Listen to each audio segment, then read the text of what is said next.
Number 1. San Nicola. By far the most popular tourist attraction in Bari is the Basilica, which was built to house the relics of St. Nicholas. At first look it is plain, massive, and somewhat forbidding, but a closer look reveals endearing details in the carvings around its portals, where stone animals seem to guard the entrances. Number 2. Bari Vecchia. The narrow streets of the old town, some of them more like alleyways, weave into an atmospheric labyrinth as they twist and turn through the narrow peninsula at the northern end of Bari. Among its picturesque old houses are several dozen churches and even more shrines hidden in its walls and tiny squares. It's easy to get lost, but the area is small enough that you're sure to find your way out quickly or come to the cathedral or San Nicola. Number 3. San Sabino. Attracting less attention than the Church of San Nicola, but just as interesting, is the Cathedral Church of San Sabino, which has important remains of Norman ornamentation. Begun after the 11th century Byzantine cathedral on this site was destroyed by William I of Sicily in 1156, it was completed at the end of the 12th century. Number 4. Castello. On the west side of the old town is the Castello Castle, originally a Byzantine Romanesque building, reconstructed by Frederick II in 1233 in Norman Swabian style. Bona Sforza converted it into a palace in the 16th century, adding the bastions and corner towers above the moat. Later, it was used as a prison and signal station. Number 5. Lungomare Nazario Sauro. The Lungomare Augusto Imperator follows the east shore of the old town to the Mole San Antonio, where a small fort has been turned into a gallery for modern art. Beyond this is another shore promenade, Lungomare Nazario Sauro, a magnificent seafront terrace running along the old harbor, the Porto Vecchio. Number 6. Borgo Murattiano.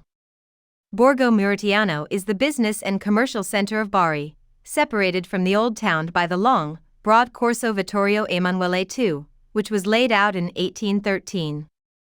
Its streets, unlike those in the old quarter, are straight and in an orderly grid, lined by elegant buildings, many of which date to its early 19th century origins.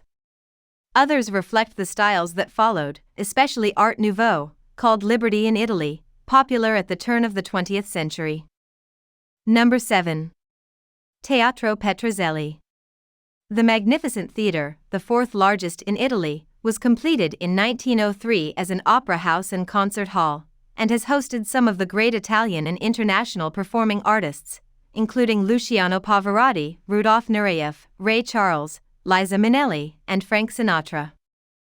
Number 8. Piazza Mercantile and Piazza del Ferraris. At the edge of Borgo Vecchio is the pleasant Piazza Mercantile, whose plentiful sidewalk cafes and restaurants are popular local meeting places.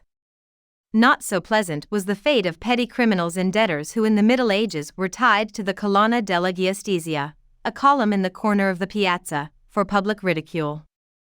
A much-worn stone lion stands beside the column. Number 9. Altamura. South of Bari across the Merge Plateau, the lovely town of Altamura is still partly surrounded by its old walls.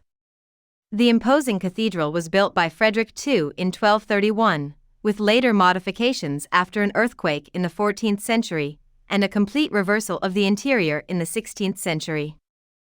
Number 10. Egnazia. The ancient city of Egnazia, southeast of Bari, dates back to the 13th century BC, when Bronze Age peoples settled here. Like other villages along the Adriatic shore, it was prey to every invader from the east, until it finally became a Roman city at the close of the 3rd century BC. Begin at the excellent museum for an overview. Although the text is all in Italian, the historical sequence is clear, and the exhibits include materials found in excavations that bring the site to life. Hope you like this video. For more videos, please subscribe to our channel.